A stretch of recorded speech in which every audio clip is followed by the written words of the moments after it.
Good evening and welcome to an episode of Meet the Populace. My name is Lady Venkatavyani and I'm your host. Meet the Populace is a series of interviews conducted for Children of the Dragon to help get people to know some of the great members we have of the SCA in the Midrealm. Tonight, I would like to welcome Roisin DeBurgh to our show. Good evening, Roisin, and welcome. Thank you. So now, when I introduced you, we just used a name for you. So, from what I understand, you don't have your AOA yet. No, I do not. I haven't been in the SCA too long yet. So, how long have you been in the SCA? Almost a year and a half. December 2018 would have been when I joined. Well, that's great. Congratulations. Thank you for joining us. We love new people in the SCA. It keeps us going. So, how did you find out about the SCA? Well, I first heard about the STA several years ago through the Renaissance Festival. Unfortunately, I didn't have a great impression from the people I met. So it was just kind of one of those things. You just like, oh, that's the SCA. And then I met my now husband, Gabriel, and he knew my impression, but he was already been in the SCA for a couple years at that point, and he asked me to come to an event with him. You know, come check it out, see what it's really like. Well, I went and I've been hooked ever since. So what was it that really grabbed you, that drew you back?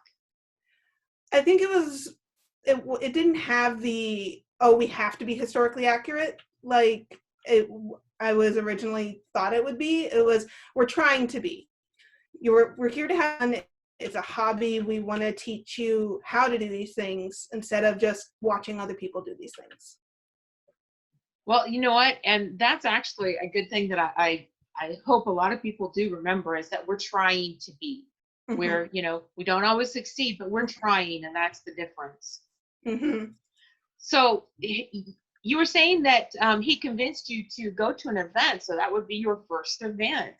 So what event was that, and what do you remember the most about it? That would have been the Christmas tourney Barony Flame does. It was December 1st, 2018. And probably the biggest thing, there would be two things I remember most. One was actually running into one of my Ren Fair friends there. And she just ran up to me and was like, how long have you been doing SCA? And the other one was my daughter was just over a year old at that point, and it was just every kid coming over wanting to play with her, even during her nap time. When is she waking up from her nap? We want to play. She had a blast. Well, it sounds like you're raising our next generation of SCA too. Oh yes, I have two. I have an 8-year-old and a 2-year-old now, and they both love the SCA. Oh, old enough to start getting into SCA trouble. Oh yes, my son's doing youth combat and my daughter's trying to do youth combat. Oh my gosh, youth combat already, good for him. How long has he been doing it? Several months. It was probably several months before the quarantine started. He'd been doing it. He is not authorized yet. We were hoping to authorize at May Day, which would have been this coming weekend. Oops. Yeah, but he loves it. Well, you know what? As long as he keeps practicing, he'll be ready for when we open back up. Exactly. So, in the amount of time that you've been in the SCA, so what's something that you've learned that you're really excited about? I started learning to do embroidery right around the time I joined the SCA, and I've been doing that pretty frequently, off and on. I've really come to love it, and then. Starting with just this last Christmas, I started learning how to do inkaloom weaving, which I've been really enjoying. Oh, wow. So have you got any projects that you're working on right now? I actually have one. I have an embroidery project that I'm currently working on, and I have a woven belt that I just finished earlier this week. Oh, cool. So I bet you'll be wearing that to your next event, huh? Possibly. Well, I hope to get to see it someday. So in the things that you've been doing, you know, and in the time you've been in, what's something that you're really proud of? Something that just warms you up and you say, yeah, I did that. So it'll be a little bit not traditional, but it's actually a blog I write that I started right when I joined the SCA about my experience joining the SCA. And it's kind of expanded to also include explaining some of these things are to a new person, because a lot of the explanations I found I was very confused by. So I was like, okay, I'm going to try writing it out myself and see if it helps. And I've had people telling other people about it as a source for newcomers, and it's made me really proud of it and to keep writing it. Oh wow, how cool is that? Where is your blog located? It's quilltipprose.wordpress.com. Okay, I will go and give that a look, and then I will see about getting a link to that after this video, because this will be posted on YouTube, and it'll allow other people to find your blog. Thank you. So a lot of times I'll ask people, who's someone that has impacted you or made a really good impression on you in your time in the SCA? Well, aside from my husband, that should be a given. Yes, since he's the one that kind of dragged me in. I'd want to say Baroness Melisande and Baron Angus of Phoenix. I joined right before they were invested as Baron and Baroness of Phoenix, and they have just really pulled me in, taken me under their wing, made sure I feel included and appreciated. And the way they've just taken in my kids too and supported them and encouraged them, they've become two of my favorite people. That sounds like some really awesome people there. I've heard a lot of good things about the Baron and Baroness of Phoenix. So we were talking a little bit about stories before we started the interview. Yes. And you were saying that you have a funny story to share with us. We love stories in the SCA, so why don't you go ahead and share that with us? Yes. So it was actually just back in March. It was our last monthly barony meeting before everything got put into quarantine. And my husband is the rapier marshal, and I'm a quartermaster for the barony. So we're both there with both of our kids. It's also the heavy armored practice night and the youth practice night. And those happen right after the meeting. So we're sitting there, we're having our meeting, we're talking, and then suddenly we see my 2-year-old walking across the practice field, dragging some of the youth weapons. And she is going up to anyone in armor, trying to fight them, to the point that our heavy armored marshal kind of stands up and squares up like he's going to fight her, and she squeals with delight, and she's trying to lift this weapon that is twice her size. So you have a heavy fighter in training already. Oh, yes. She's going to be queen in her own right someday. You just watch. I have no doubt she will take anything she can that even resembles a sword and will try and sword fight somebody. Oh my gosh. So we'll be looking for her out on the battlefield. She'll be taking Pensacola by herself. Probably. It's like 4 more years, child. You have 4 years until you can actually fight in the ring. So, what during your time in the SCA, what's something that you find yourself gravitating to? I mean, obviously we know where your kids are now. Yes, always by the list fields. For me, I'm almost always going towards something arts and science related. I have some physical issues, so fighting is just not something I can do. But the arts and sciences, such as the weaving, the embroidery, the books, all of that, I love to go see what's going on. I've been enjoying the RUM classes going on. There have been a lot of them too, and some really great classes. Oh, yes. So what is probably, you're saying, in general arts and sciences, but boy, that covers a very broad range. So what are you actually working on right now while you're in quarantine? What's your favorite thing that draws you back when you're like, oh, I need something crafty to do? It's almost always something embroidery related. I'm working on the cup covers that you put over your cup to keep bugs and stuff out of your drinks at outdoor events. It's something I can easily do sitting doing nothing. or sitting watching TV.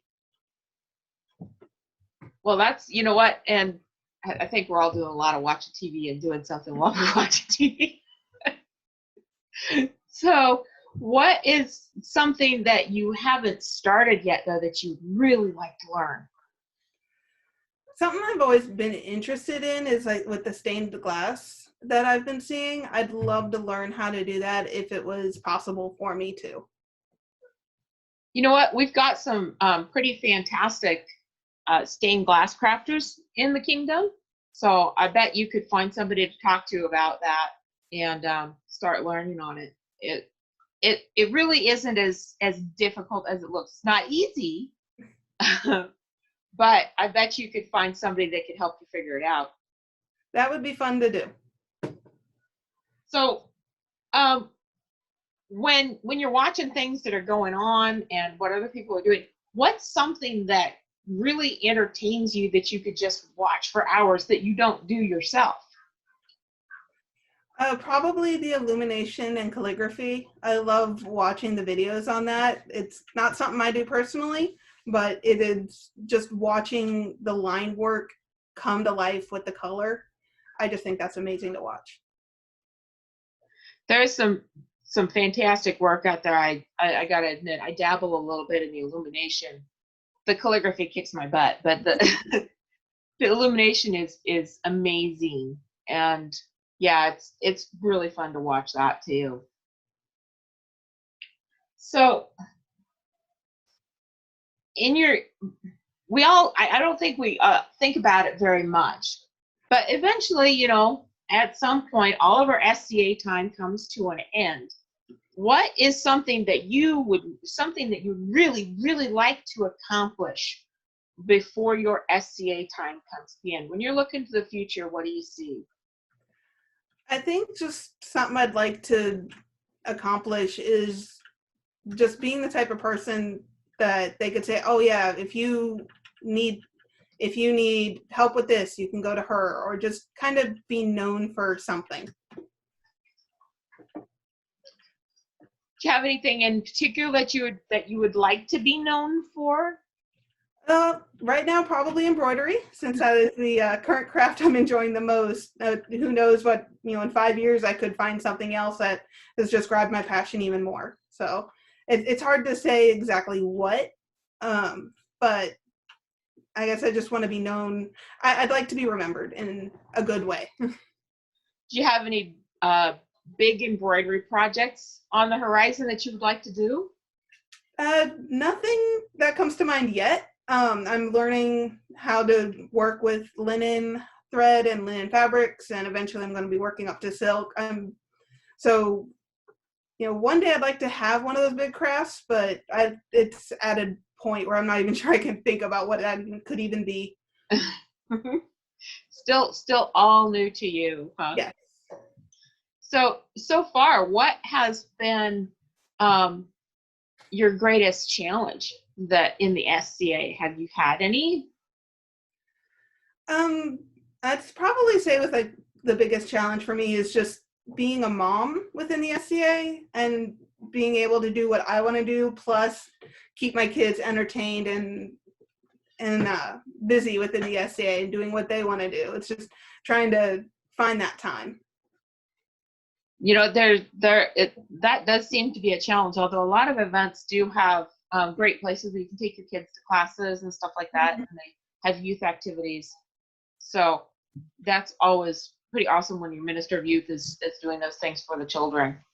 Oh yeah, my son's attended a couple of classes himself, and he's thoroughly enjoyed them and keeps asking when's the next SCA event. Yeah, it's gonna be a while, honey. Soon. So what would you hope for your children to learn from the SCA? A craft or a skill or maybe even a life lesson? I think for them, it's just being able to work with others and work with people who are going to have different views than them and different skill sets than them. So, my daughter has Down syndrome, so that does present challenges, and so far within the SCA, she's just been thoroughly loved and accepted, and I hope that continues, because I know the rest of the world can be harsh. So for me, I think the biggest thing I hope for my children to learn is just how to embrace who they are and what they love. I think that's one of the strongest points about the SCA is there's a great deal of acceptance in the group. Every group has its difficult points, but overall in the SCA they're very accepting, and it's something to be really proud of. So I wanted to thank you again for joining me this evening. We are out of time for questions, but it's actually been a true pleasure to have you here. Well, thank you for inviting me. And thank you again to our audience for tuning in to Meet the Populace. If you would like to contact Meet the Populace, or you have any questions for me, you can send that to the email address at the bottom of your screen. Thank you again, Roisin, and it's been a real pleasure. Thank you.